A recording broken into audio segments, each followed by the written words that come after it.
SIG Sauer's new P365 SAS. I debated at first whether I was even going to pick this up because I already got two P365s. I've got the original that I've had for a long time. It's been my carry gun for a long time, and I have the XL. After a little bit of being on the fence, I picked one up at the gun store and looked at it, and I thought, well, it's worth a look. It's different enough, it's worth a look. If nothing else, the sights. So we'll talk about that. Today, I'm just going to do a first 100 with it, and then I'm going to dig deeper and do a full review, deep dive into it. I'm going to start out with some SIG Sauer Elite Performance ammo. Why not? SIG Sauer gun, SIG Sauer ammo. 124 grain ball. It's provided by SIG Sauer, and I appreciate that. All right, so the first thing is make sure you're seated.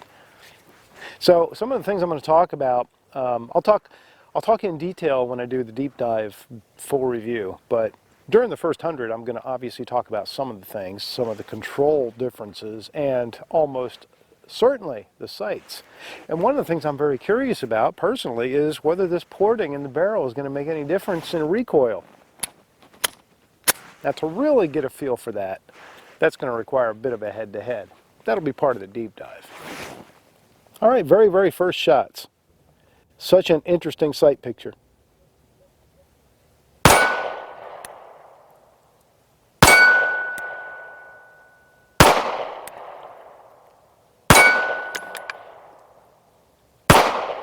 Now I'm aiming dead center. At least I think I am.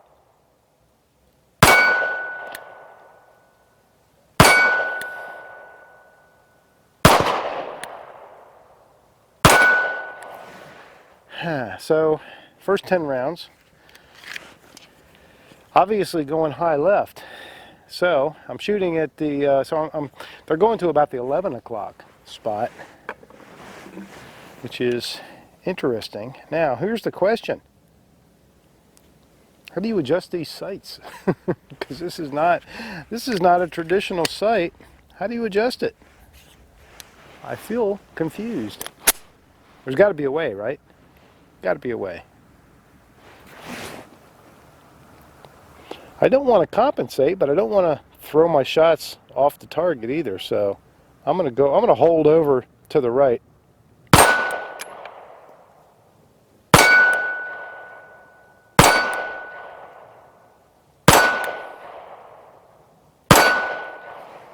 It's definitely shooting left.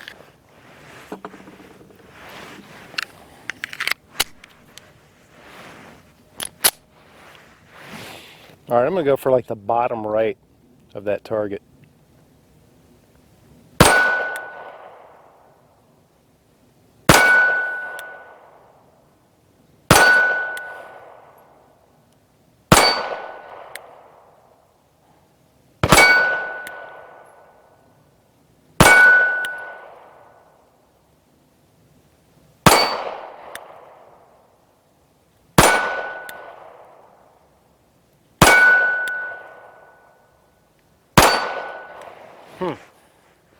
Okay, so my feedback so far is the sight is weird. It's just plain weird. I presume that rather than hold the sight right under our target, well, you really do. You really want to hold your sight. I like to hold my sight right under my target. If you want to call that a 6 o'clock hold, that's fine. But I like it to be a tight, very tight 6 o'clock hold. But I like to see the actual target. In other words, I don't want to obscure my target with the sight. And this thing, when you push out and look at it, it's kind of big. It's kind of big and kind of bright, which is good. There's a lot of good things about that, right? But if it's kind of big and kind of bright and you're supposed to obscure your target with it, then not so much. But considering how high it's shooting, I think it's safe to say that it wants to be a 6 o'clock hold. But it does seem to be going left. Now, maybe that's me. You know, because on any given day, my bullets come out with a left turn signal blinking. But I don't think so. I don't think it's me. We'll have to break out a paper target maybe.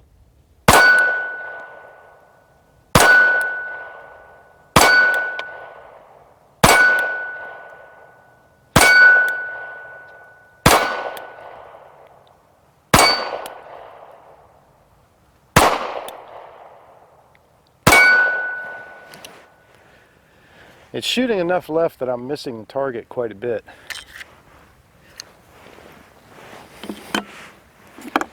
I may suck, but I don't suck that bad. Now, I am not going to try this. I'm definitely not going to try the using the slide stop as a slide release. I know better on this gun because I can barely get a thumbnail on it when I'm trying to. So with this gun, you definitely have to either slingshot like this or hand over, rack it that way. That's about the only choice you've got.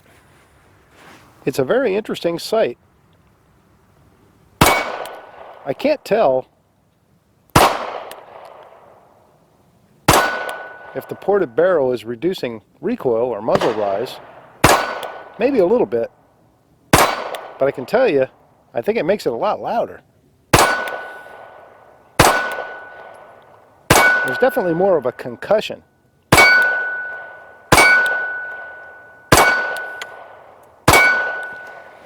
I don't know, guys. I don't know. I'm on the fence a bit. I need to figure out how to adjust this rear sight because I'm not going to be satisfied with that.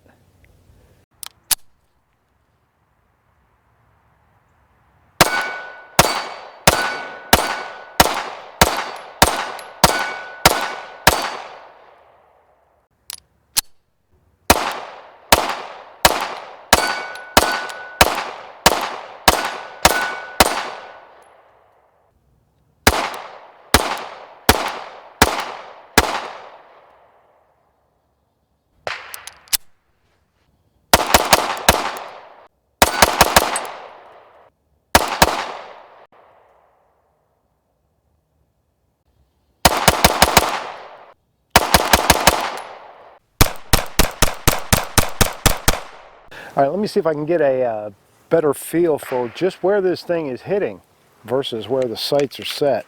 So I've got 10 rounds. I'm going to put 10 rounds at 10 yards onto that paper target. That should hopefully give me a better idea. I'm going to aim for the bullseye, of course, and then we'll see where the hits go. Hopefully we don't completely miss the paper. That would be bad.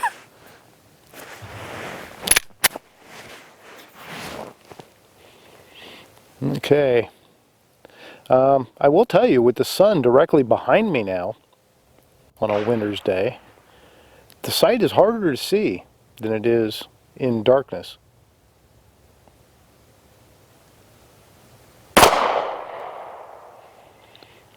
So what I'm doing is I'm putting that white bullseye just right on top of this green sight.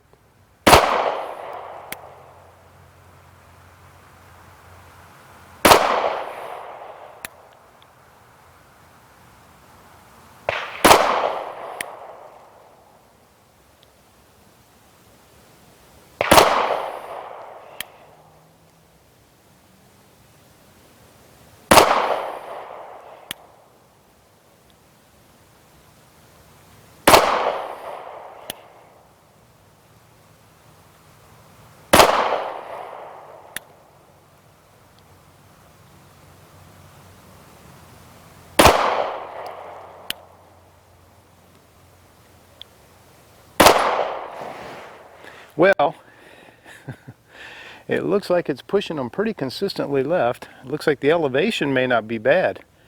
The windage is terrible. Man, that is bad. That is bad. That is a pretty bad group. I am not happy with that at all. All right, so I'm just smoothing this out a little bit because I can already predict some of the comments. Looking at that target myself, I thought, wow, those look like they were keyholing, but no, they were not. So you can see that the rounds were not tumbling or keyholing. It's just the way the paper was sort of puffed out from the backer. So if we smooth it out, we can see that those are all just pretty regular looking hits. They're in a terrible place, but they're okay. No tumbling, no keyholing.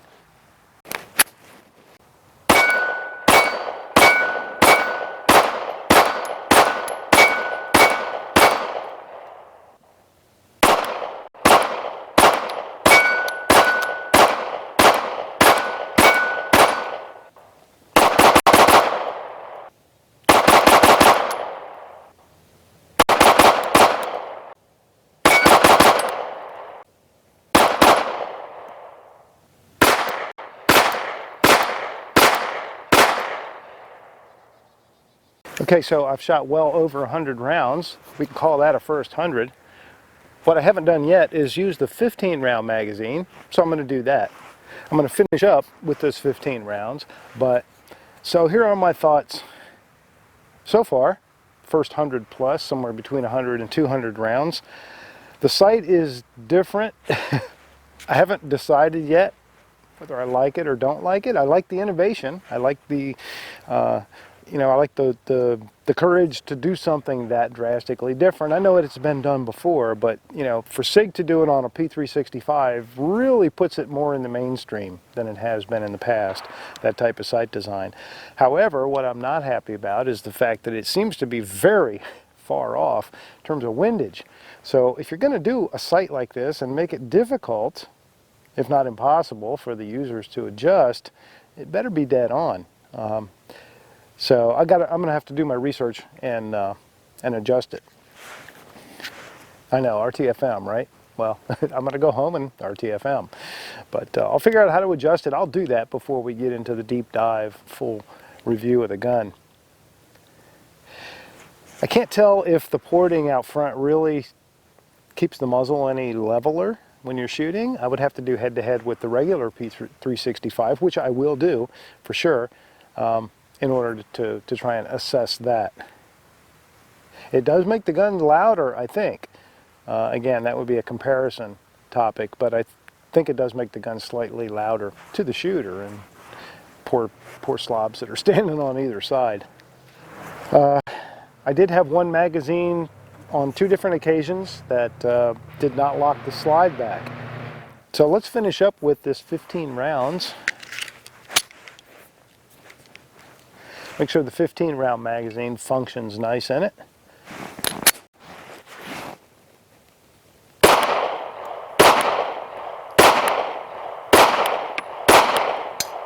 It's definitely a different sight.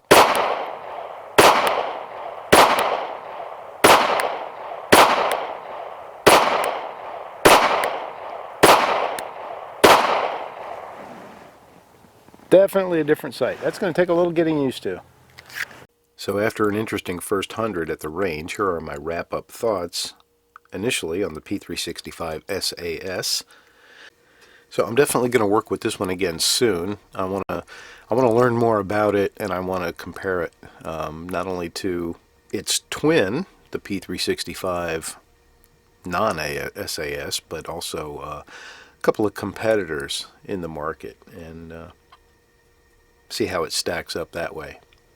But here are my initial thoughts and maybe a bit of a pros and cons, first impressions on it. Number one, the SAS treatment. SIG always does a nice job with their anti-snag treatment, but my big question is it really necessary? I've carried the P365 since it came out, and I've carried it in a multitude of ways, just about every way you can carry it except maybe ankle, and I've never snagged it on anything or had that concern really. So if you're carrying with a proper holster that's appropriate for the type of carry you're carrying, like a good pocket holster for pocket carry and a good inside the waistband holster for inside the waistband carry and so on, shouldn't really be concerned about snagging, right? But that said, if that is a concern or that's something you want to improve on, nobody does it better than SIG. The big difference are the sights, obviously. This Meprolite bullseye sight is definitely different, and there is a learning curve. And to me, it's not unlike going to a red dot. It has a lot of things in common with that in terms of the learning curve, and I'm still in that learning curve. So I definitely need to get out and spend some more range time with it. It is a P365, and the frame is exactly the same as the standard P365, and so it takes all the same magazines, and you can see that variety spread out here. It comes with two 10-round magazines, so the 12-rounder you see there and the 15-rounder you see there do not come with the pistol. The other big distinction about this gun is the fact that it has a ported barrel, which I haven't really heard a lot of people talking about. You know, everybody focuses on the sight, no pun intended, for obvious reasons, but the ported barrel is an interesting add to this gun, because I can't help but wonder, does it really make that much difference on this small a gun to port that barrel? It did seem to me like it was louder at the range, so I want to pursue that. Okay, so those things are all kind of neither pros or cons, they're just here's what's different. The porting, I'm on the fence. I kind of don't care about the porting. And the sight, I'm definitely on the fence about. Initially, I'm leaning toward I don't like it. Not just because it's different, but because I don't see what the advantage is, honestly. But that may just be me being a curmudgeon and, you know, not liking it because it is new and different, and so I'm going to take the time and get used to it, and I may change my opinion on that. I had two instances where the slide did not lock back on an empty magazine. I had that problem with the original P365, and I eliminated a particular magazine, but this one also had the same problem, and not with that same magazine, by the way. That probably wouldn't be such a big deal, except that for all intents and purposes you do not have a manual slide stop or slide lock control on the outside of this gun. Nothing that certainly that you could use, you know, under any kind of stress. And so if that slide doesn't lock back after the last round, you're going to have a hard time locking it back, so you're going to have to load the gun. First of all, you're not going to know the gun's dry right away until you pull a dead trigger. Number two, you're going to have a hard time loading that fully loaded magazine into a closed slide. That is much more difficult than loading it into an open slide. So that is a significant problem, and I'll be curious to see as I continue to shoot the gun how many more times that happens. And I did have one instance where a round did not go into battery, and that is one data point, so you can't draw any kind of conclusion there. Could have been something I did. I don't think it was, but it could have been. And so, you know, it is what it is, but just to note. Otherwise, it is a P365, and it functions just like a P365. It's a great shooter, excellent trigger, great ergonomics, and it still has that magic 10+1 capacity in such a small package. Thanks for watching. Looking forward to bringing you more information about this interesting little pistol.